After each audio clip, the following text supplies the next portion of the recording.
ಪ್ರಭು ಯೇಸುವಿನಲ್ಲಿ ಅನುಗ್ರಹಿತರಾದ ಪ್ರಿಯರೇ, ಇಂದು ಸೆಪ್ಟೆಂಬರ್ 1ನೇ ತಾರೀಕು ಈ ದಿನ ನಿಮಗಾಗಿ ಪ್ರಾರ್ಥಿಸುತ್ತೇವೆ. ಒಳ್ಳೆಯ ಒಂದು ತಿಂಗಳು ನಿಮಗಾಗಿರಲಿ. ಈ ಹೊಸ ತಿಂಗಳು ಅನೇಕ ವ್ಯಕ್ತಿಗಳು ದೇವರ ವಾಕ್ಯವನ್ನು ಆಲಿಸಲು ಪ್ರಾರಂಭಿಸಲಿ. ನೀವು ಅನೇಕರು ಈ ವಾಕ್ಯ ಕಳಿಸಿಕೊಡುವುದರಿಂದ ಇದೊಂದು ದೇವರ ಶುಶ್ರೂಷೆಯಾಗಿದೆ. ನಾವು ಮಾಡುತ್ತಿರುವುದು ಇದು ದೇವರ ಕಾರ್ಯ. ಇದರಿಂದ ನಮಗೆ ಸಹಾಯ ಲಭಿಸುತ್ತದೆ. ಈ ತಿಂಗಳು ದೇವರ ವಾಕ್ಯ ಆಲಿಸುವಾಗ ದೇವರ ಅದ್ಭುತ ಕಾರ್ಯ ನೋಡಲು ಸಾಧ್ಯವಾಗಬೇಕು. ದೇವರ ವಾಕ್ಯ ಆಲಿಸುವವರು ಮಾತ್ರ ಆಗದೆ ದೇವರ ಕಾರ್ಯವನ್ನು ಅನುಭವಿಸುವವರಾಗಲಿ. ಸ್ವರ್ಗದ ದೇವರು ನಮಗೆ ಸಹಾಯ ಮಾಡುತ್ತಾರೆ, ಸಂರಕ್ಷಿಸುತ್ತಾರೆ. ಒಳ್ಳೆ ಕಾರ್ಯಗಳು ಈ ತಿಂಗಳು ಉಂಟಾಗಲಿ. ದೇವರ ಸಂರಕ್ಷಣೆ, ದೇವರು ನೀಡುವ ಆರೋಗ್ಯ, ಸಂಪತ್ತು ಎಲ್ಲವನ್ನು ಅನುಭವಿಸುವಂತಾಗಲಿ. ದೇವರು ನಮ್ಮ ಜೊತೆ ಇದ್ದಾರೆ. ಹಲ್ಲೆಲೂಯಾ. ನಮಗೆ ಇಂದಿನ ದೇವರ ವಾಕ್ಯವನ್ನು ಆಲಿಸೋಣ. ಲೂಕನ ಶುಭ ಸಂದೇಶ 4ನೇ ಅಧ್ಯಾಯ 18 ಮತ್ತು 19ನೇ ವಾಕ್ಯವನ್ನು ಆಲಿಸೋಣ. ದೇವರಾತ್ಮ ನನ್ನ ಮೇಲಿದೆ, ದೀನ ದಲಿತರಿಗೆ ಶುಭ ಸಂದೇಶವನ್ನು ಬೋಧಿಸಲೆಂದು ಅವರೆನ್ನನ್ನು ಅಭಿಷೇಕಿಸಿದ್ದಾರೆ. ಬಂಧಿತರಿಗೆ ಬಿಡುಗಡೆಯನ್ನು, ಅಂಧರಿಗೆ ದೃಷ್ಟಿದಾನವನ್ನು ಪ್ರಕಟಿಸಲು, ಶೋಷಿತರಿಗೆ ಸ್ವತಂತ್ರ ನೀಡಲು, ದೇವರು ತಮ್ಮ ಜನತೆಯನ್ನು ಉದ್ಧರಿಸುವ ಕಾಲ ಬಂತೆಂದು ಸಾರಲು ಅವರು ನನ್ನನ್ನು ಕಳಿಸಿದ್ದಾರೆ. ಪ್ರಿಯರೇ, ಶುಭ ಸಂದೇಶವನ್ನು ಸಾರಲು ನಾವು ಎಲ್ಲಾ ಕಾರ್ಯವನ್ನು ಹೇಳಿದ ತರ ಹೇಳಿದರೆ ಆಗುವುದಿಲ್ಲ. ಅದೊಂದು ಅನುಗ್ರಹವಾಗುವುದಿಲ್ಲ. ದೇವರ ಆತ್ಮದಿಂದ ನುಡಿಯುವಾಗ ಅದು ಅನುಗ್ರಹವು, ಸೌಖ್ಯವೂ ಆಗುವುದು. ನೀವು ದೇವರ ವಾಕ್ಯವನ್ನು ಆಲಿಸುವಾಗ ನೀವು ಯೋಚಿಸುತ್ತೀರಾ, ನಾನು ಯಾಕೆ ಇದೆಲ್ಲ ಮಾಡುವುದು, ನಾನು ಯಾಕೆ ಕಳಿಸಿಕೊಡಬೇಕು ಎಂದು. ಪ್ರಭುವಿನ ಆತ್ಮ ನಮ್ಮ ಮೇಲೆ, ನಮ್ಮ ಕುಟುಂಬದ ಮೇಲೆ ಇದ್ದರೆ ಶುಭ ಸಂದೇಶವನ್ನು ಸಾರದೇ ಇರಲು ಸಾಧ್ಯವಿಲ್ಲ.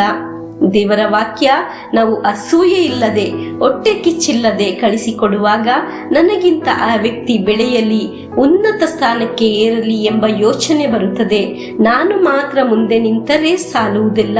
ನನಗಿಂತ ಬುದ್ಧಿ ಇರುವವರು ಇದ್ದಾರೆ, ಅವರು ಉನ್ನತಕ್ಕೆ ಏರಲಿ, ಅವರಿಗೆ ಉಳಿತಾಗಲಿ ಎಂಬ ಚಿಂತೆ ಇರಬೇಕು. ದೇವರ ಆತ್ಮ ಇರುವವನು ಶುಭ ಸಂದೇಶವನ್ನು ಸಾರುತ್ತಾನೆ. ಪ್ರಿಯರೇ, ವಾಕ್ಯ ಆಲಿಸಲು ಒಂದು ಅನುಗ್ರಹ ಬೇಕು. ಈ ವಾಕ್ಯ ಅನೇಕರಿಗೆ ಸಾರಲು ಅಭಿಷೇಕ ಬೇಕು. ಹಲ್ಲೆಲೂಯಾ. ನಿಮ್ಮ ಕುರಿತು ದೇವರಿಗೆ ಪದ್ಧತಿ ಇರುವುದರಿಂದ ದೇವರು ಈ ವಾಕ್ಯವನ್ನು ನಿಮ್ಮ ಮುಂದೆ ಇಟ್ಟಿರುವುದು. ನಿಮ್ಮಿಂದ ಅನೇಕರು ಈ ವಾಕ್ಯವನ್ನು ಆಲಿಸಬೇಕು. ಬೇರೆಯವರು ಏನು ಯೋಚಿಸುತ್ತಾರೆ ಎಂದು ನಾವು ವಾಕ್ಯವನ್ನು ಕಳಿಸಿಕೊಡದೆ ಇರುತ್ತೇವೆ. ನೀವು ಪ್ರಾರ್ಥಿಸಿರಿ, ದೇವರ ಆತ್ಮವನ್ನು ನೀಡಿರಿ ಎಂದು. ಆಗ ನಿಮ್ಮಿಂದ ಶುಭ ಸಂದೇಶ ಸಾರಲು ಸಾಧ್ಯ. ಸ್ವರ್ಗದಲ್ಲಿ ನಿಮಗಿರುವ ನಿಧಿಯಾಗಿದೆ ಇದು ತುಕ್ಕು ಹಿಡಿಯುವುದಿಲ್ಲ, ಕಳ್ಳನು ಕದಿಯುವುದಿಲ್ಲ. ಅದು ಸ್ವರ್ಗದಲ್ಲಿ ನಿಮಗಿರುವ ನಿಧಿ. ಹಲ್ಲೆಲೂಯಾ. ಎಷ್ಟು ಮಾತ್ರ ಅನುಗ್ರಹ ಶುಭ ಸಂದೇಶ ಸಾರುವುದರಿಂದ ಎಂದು ವಾಕ್ಯದಲ್ಲಿ ನಾವು ಆಲಿಸಿದ್ದೇವೆ. ಒಂದು ಗೇಟ್ ಓಪನ್ ಆಗುವ ತರ ಅನುಗ್ರಹದ ಬಾಗಿಲು ತೆಗೆಯುತ್ತದೆ. ಹಲ್ಲೆಲೂಯಾ. ದೇವರ ಆತ್ಮ ಇರುವವರು ಆ ಶುಭ ಸಂದೇಶವನ್ನು ಸಾರಬೇಕು. ಸುಮ್ಮನೆ ಇರಬಾರದು, ಕಳಿಸಿಕೊಡದೆ ಇರಬಾರದು. ಕಾರಣ ದೇವರ ಅಭಿಷೇಕ ನಿನ್ನ ಮೇಲಿದೆ. ನಿನ್ನಿಂದ ಯಾರೆಲ್ಲ ರಕ್ಷಣೆ ಹೊಂದಲು ಇದೆ, ದೇವರನ್ನು ಅರಿಯಲಿದೆ, ನಿರೀಕ್ಷೆಯ ಜೀವನಕ್ಕೆ ಬರಲಿದೆ. ದೇವರ ವಾಕ್ಯದ ಶಕ್ತಿ, ಅಭಿಷೇಕ ನಮಗೆ ಪ್ರಾರ್ಥಿಸಿ ಪ್ರಭುವಿನ ಆಶೀರ್ವಾದವನ್ನು ಸ್ವೀಕರಿಸೋಣ.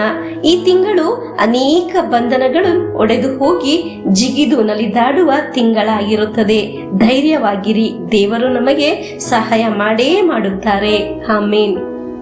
ನಮ್ಮ ಪ್ರಭು ಯೇಸುಕ್ರಿಸ್ತರ ವರಪ್ರಸಾದವು, ದೇವರ ಪ್ರೀತಿಯು, ಪವಿತ್ರಾತ್ಮರ ಅನ್ಯೋನ್ಯತೆಯು ನಮ್ಮೊಡನೆ ಇರಲಿ. ರೋಗಗಳಿಂದ, ಅಪಘಾತದಿಂದ, ದುರ್ಮರಣದಿಂದ, ಅಗಾಲಿದ ಮರಣದಿಂದ, ಅಸೂಯೆಯಿಂದ, ಮೋಸೆ ವಂದನೆಯಿಂದೆಲ್ಲ ದೇವರು ನಮ್ಮನ್ನು ಸಂರಕ್ಷಿಸಲಿ. ಹಾಲೆಲೂಯಾ. ಆಮೇನ್.